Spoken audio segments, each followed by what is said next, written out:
Hello and welcome back to another episode of Rewilding Women's Voices, Heart-Centered Conversations. My question to you today is, have you ever got to the point where you thought, what if I've done my life all wrong? What's the point of it anymore?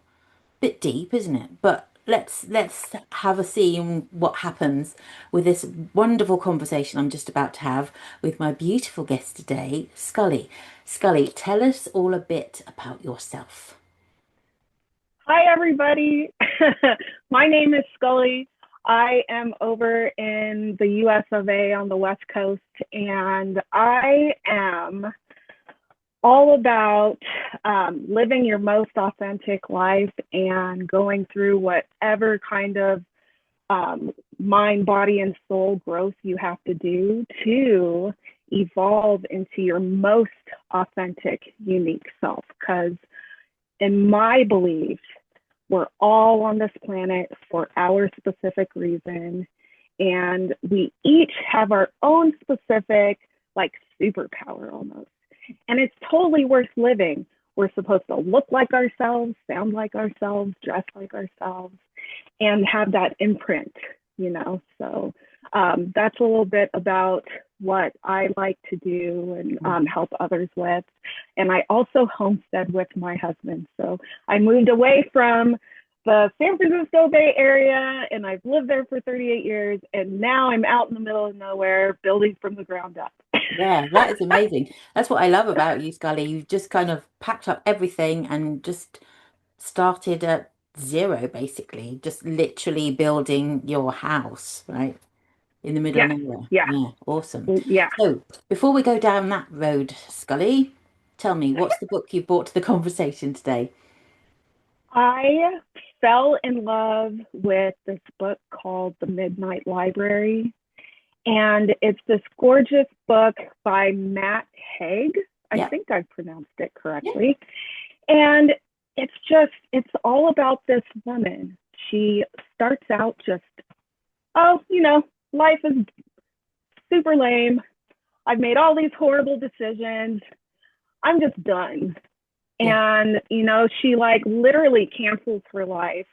I'm not going to give out specifics, y'all, because you're going to read it and you're going to love it. And so she fades out of her life into this place, the Midnight Library. Her soul goes from existence to library.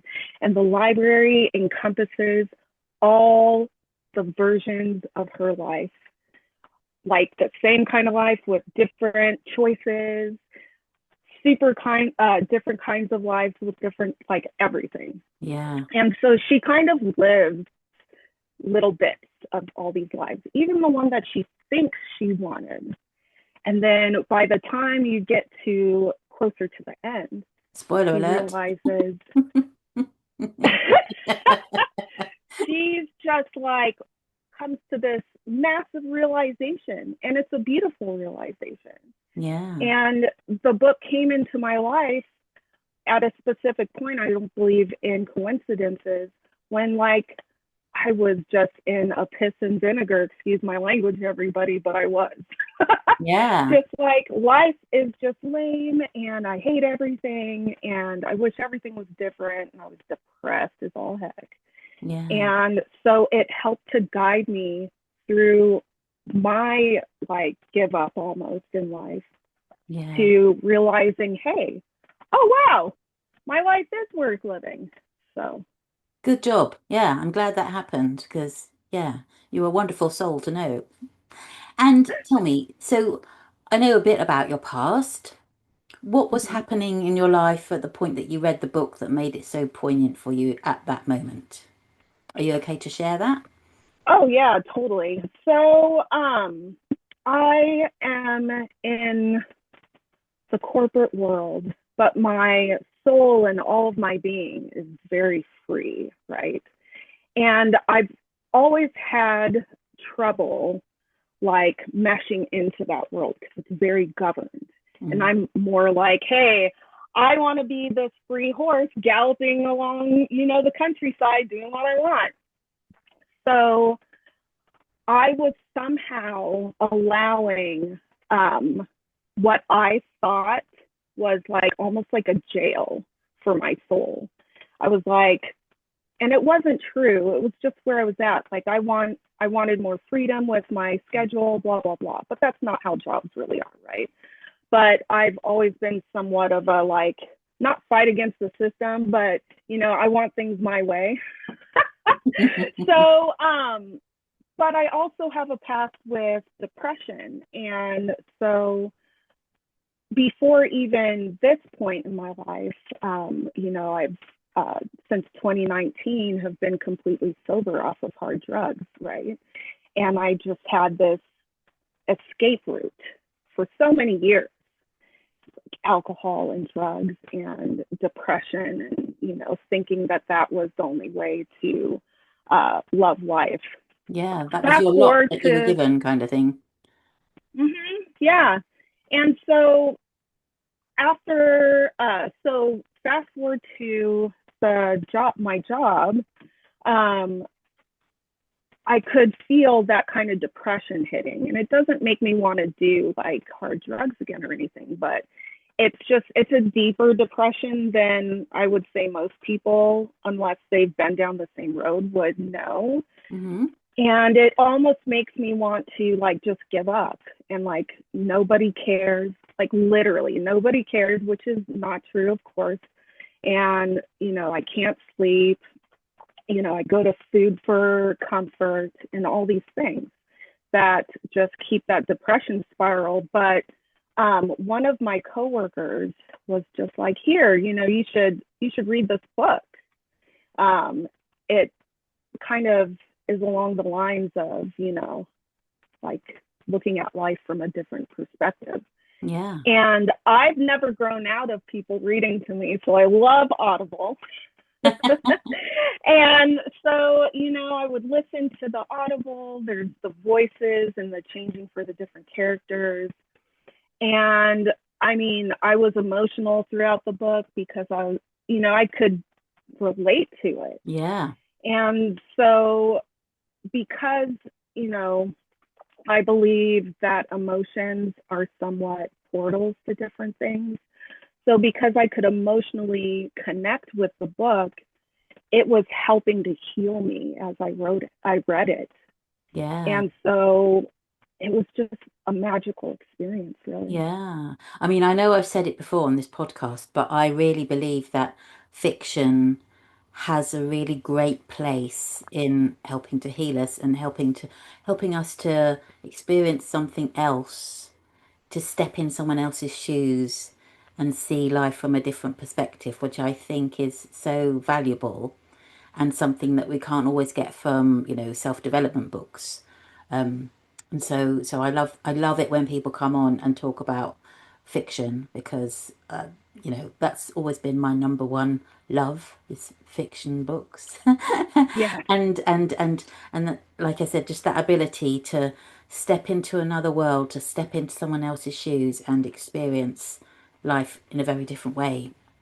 So so having then listened to that book at that moment in your life, what breakthrough or maybe a breakdown and then a breakthrough did you go through after having read it? Well, one of the parts of the book that literally like ignited this like pow in my soul was there's a part of the book where she's living the life that she thought she wanted to live, Yeah. you know, and it was like, the picket fence and the angels come chorusing out of the flipping clouds with the sunshine, like what she thought she really wanted. And then through that part of the book, she's just like, why do I still not feel like complete or whole? Like, why am I not having this feeling that I thought I would have? Yeah. And, you know, at that point, she's just like, I want my life back. Sorry, it's Warts like and all. really Yeah. emotional, Yeah. because it's like when you have these moments, and everyone has moments throughout their life, because we're all going to grow Mm. till we leave our bodies, right, and go do soul things. But we're going to have these moments. And it's really important to be open to them, because with this moment, with this book, I sobbed and I was just like, how beautiful is that? Like, what about my life? It's worth living too. And it's not like I was going to go down the rabbit hole of ending myself or anything. Mm. But, when you're in these lulls, these deep lulls, you almost feel like a soul death.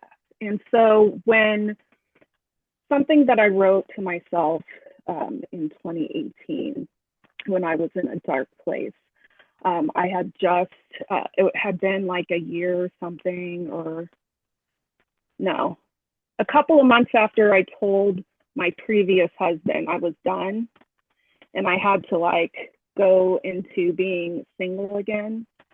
I wrote to myself, only in the dark will you find the brightest light. And I was thinking about things like, I'm a kid of the 80s, so I was thinking about like the never ending story at the very end when the little boy's holding the grain of glowing sand with Yeah. the Empress.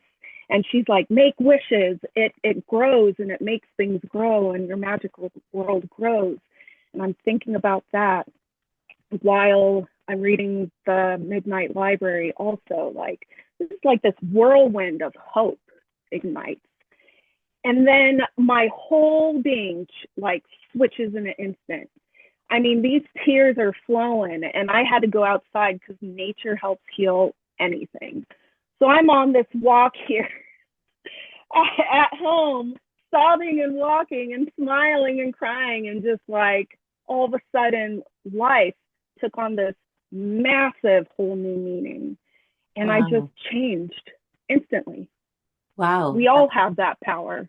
Yeah. But what a testament to the book and the writer of the book that you had that reaction at the time that you needed to read the book. Yeah. That's Yeah. love that. Gives me a bit of goosebumps just saying that out loud. Yeah, I have them too. Yeah, yeah. Oh, it's really interesting, isn't it? Because one of my mentors was saying the other day that, we're all on a kind of hero's journey, and that we get to a point where we have kind of either a shamanic or an ego death, whatever you want to call it, and there's a moment of Yeah. death and rebirth. So it sounds very much like you had that experience at that moment when you read that part of the book that made you realize, hey, I've got this life, and I can do it differently if I choose. Yes. Yes. Yeah, yeah, that's really powerful. So were there any other themes in the book that came up, or what became possible for you after you read the book? It's probably more poignant to know. Um, so I mean, after I read the book, and what became possible was because I freed myself through the experience of, coming out of the soul jail, so to speak. Mm, Um, my expansion, I call it the expansion pack life. I put on this expansion backpack, and opened it up, and all these ideas kind of shoot out, right? wow. So I was just like, okay, so I have my job, but you know what? Everything in our lives are here to help us. And so with that mindset, I was just like, okay, I'm in the position I am now, but that's not forever. Mm, What tools am I learning in this that's going to help me to the next step of in this job, outside of this job, in my personal life? mm, Um, what things am I doing in my life that I don't really need anymore? They're not serving any kind of purpose anymore. They yeah, did, but yeah, now they're kind of more like time munchers, right? So like, I'm not a scroller, but I found myself to be somewhat of an episode muncher, just like give me the next episode, and gorging on that. So I was just like, I went through my phone, I deleted apps, I unsubscribed from different streaming services. Not that I'm not talking anything bad about any of these services or whatever. yeah, This is sure. what I did for me. Yeah. And so In freeing up this time, it allowed me to take in things that fed me on a Mm, soul level and fed more of my cause. Like for me, in my cause in this lifetime, it's imperative that I fill my time with things that are of my expansion pack, right? So the new mindset and my new focuses and my mentors. So around that time, also, I was just like, okay, I'm feeding my mind, which is one of our mentors that we have, mm, Brad, yeah. and then body, which is one of my most favorite women on the planet. Also, her name is Candy Fraser. She's a primal bod. And then my soul, I'm like, how am I supposed to do anything if I don't include all three? Like, you have to, Yeah. because you are all three. Yeah. Yeah. And so I started including my soul through this beautiful woman. Her name is Elizabeth Carson, but I call her Miss Unlimited because Elizabeth Unlimited is her channel and she's amazing. And so through watching her soul evolution, it inspired me to feed my soul in my specific way. And after including all parts of me, I haven't been the same since, you Yeah. know, and on like the best levels possible. Cool. I'm curious as well, Scully. You mentioned that you freed up some of your time by getting rid of some of the distractions in your life, like apps and streaming services and things. Mm-hmm. But it seems to me from what you said your life was like previously when you were doing, alcohol and hard drugs, that potentially the people around you were very different from the people that you would want to attract now. No judgment on the people that were around you, but it just seems Of that course. now you've stepped into um another way of being. So how was it to deal with or to manage that transition with the people around you? Did you what was that like for you? So what that looked like was it's pretty profound. You know, I'm a Capricorn, my Aries rising and my Sag moon, man. Let's blaze some trails. Let's just go. So when I was in transition from like a super old lifestyle into the new one that I'm living now, right before I decided to go sober, I was high as a kite on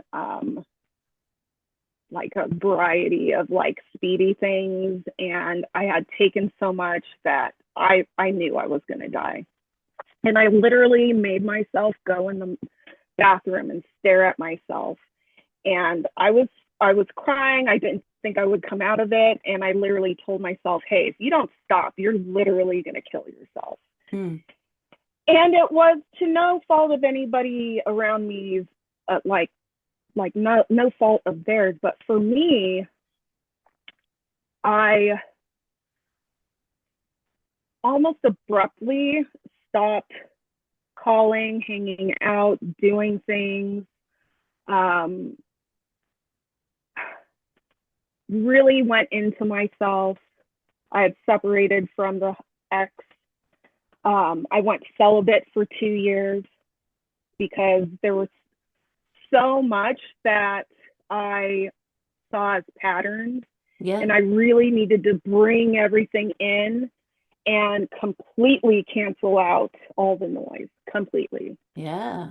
And I'm sure some of those people took it personally because I mean, I know I have in the past when it's happened to me where I've been cut out, and Yeah. that's fine. We all do it. But at that point for me, I needed to be celibate. I needed to work on myself. And I started a job at a Whole Foods market where I became a supervisor. I was doing really well. Um, I met my present husband there.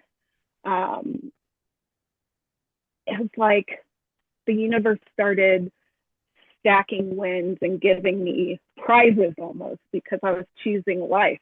I chose Yeah. life every single day. Yeah. And then when my husband and I were just dating, we weren't even 6 months old. Uh, we packed up and moved together to a completely different state, not even 6 months old, Wow. you know? And most people would be like, don't you want to know them for a while? And wouldn't you want to go visit that place first and see if you want to live there and stuff? And in my head, I'm like, that doesn't make any sense. I'm like, that takes time. I don't have a bunch of time. Let's just go. Yeah. And so, I mean, it's been like a massive adventure because like I moved out into a place where I've never been. It was a small town. There's no family and friends, right? My husband is in the military. He just left to go to boot camp, like not even a year into us moving to this new place. Like I was Yeah. all by myself. Wow. And so 5 years later, because we're 5 years into this living together, getting married here, developing this homestead life, it's just been a true testament to self like power, Yeah. like can you overcome like another kind of depression, which is being completely by yourself in a Yeah. place that you don't know anyone and no one loves you and you're miles away from anything you've ever known, Yeah. and then building a life from How that. was how was that for you, So Scully, then? Sort of you've been through, those really hard times when you were drug dependent and really depressed, and sounds like maybe your first marriage wasn't a great relationship towards the end or whatever. And then you've gone mm-hmm. through this transition period, you've met someone, you've got a job that you get good at, and then you up sticks and move somewhere that you've never been, that you don't know anyone. Your husband has to go off for work, and then you're left. I guess in a way, you'd kind of been asking the universe to give you some space to find out who you were again, and I guess it just gave it to you in spades, right? So Yeah, how did you well, manage to you navigate said that? that like you bullseye on that, because I mean when you ask for things from the universe and you're um somewhat specific, then the universe just gives you something, Yeah, you know and so throughout my life I'm like, I want to be independent, I want to be known for just me, I want to be completely myself, I want people to know me for just me being myself, I want to help others to do the same, like that kind of thing. And I want to be the strongest I can be. So the universe was like, here you go, the magical of that. So go yeah, be alone completely and get for stronger. almost a Yeah. year. Yeah.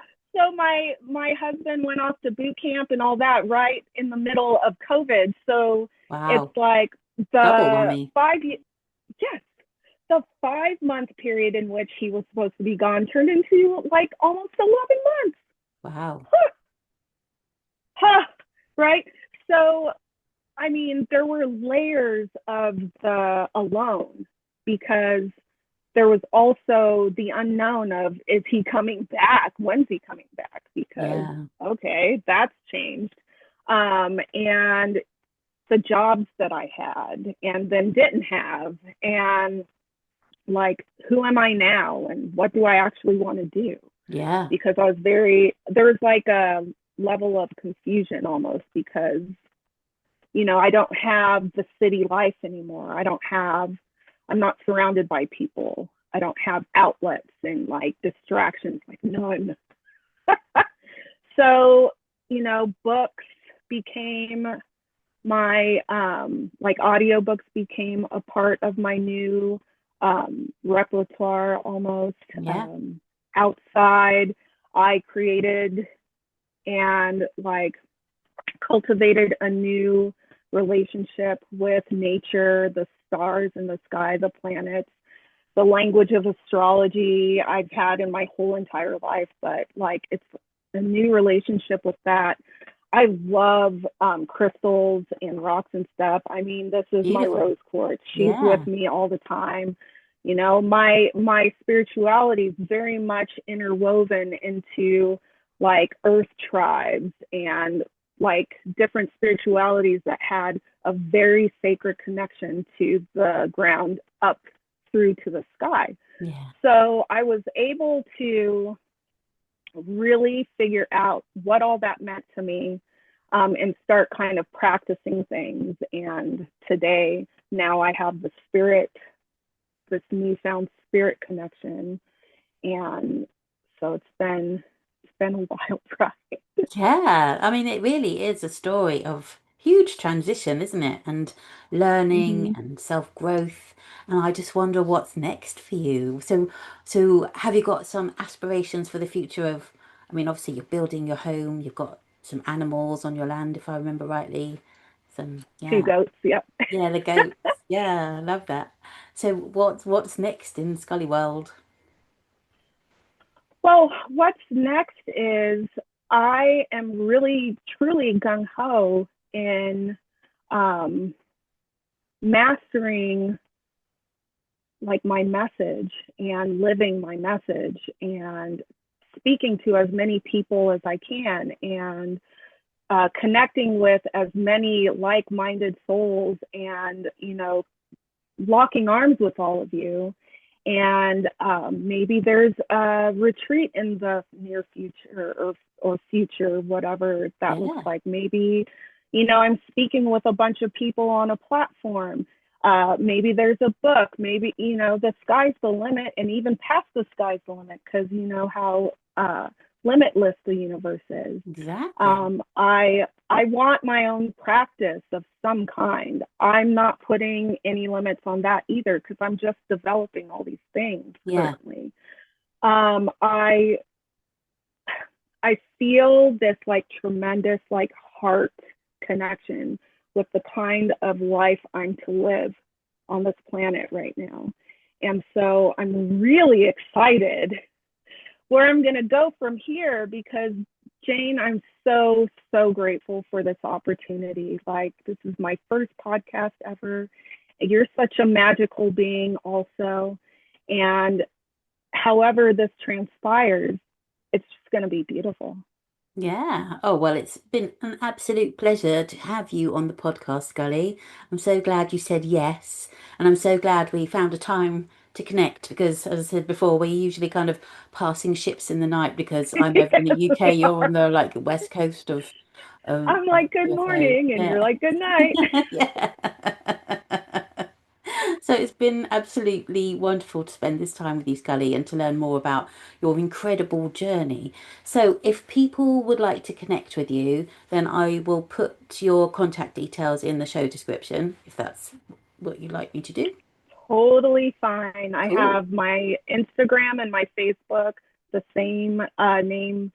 Scully Simone O'Brien is the name in both of those. And Cool. then, yeah. Cool. I will pop them in the show notes. And before we go, tell me, what books are you listening to at the moment? Oh, well, I have Audible right here. Yeah. And so I have aside from thanks for your patience, everybody. One of them's the 5 rules for white belts. It's for jujitsu, but the message in it is applicable to all kinds of things in life. So I Say that highly again, Scully, recommend because I it. didn't quite catch the title. What was it? Five, 5 rules for white belts. It's by Chris Maticus, Oh, and it's for jujitsu yeah. students.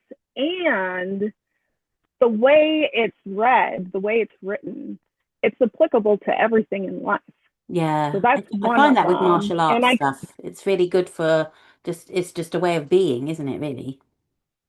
Yeah, exactly. yeah, And the way I read, I'm like I'm a lot dyslexic and a bit of ADHD, so I can't just like focus on one book. yeah. So of course, Big Magic. Do you know Big Magic? No. It's by Elizabeth Gilbert.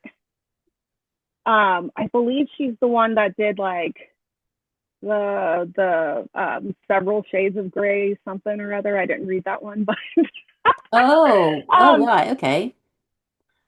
So that book is super cool because so far it's about ideas, and they are entities that like kind of flow in and out of our heads, and if we grab them and turn, they want to be brought into life. Yeah. And if you don't take it, then it floats out of your head and into someone else's.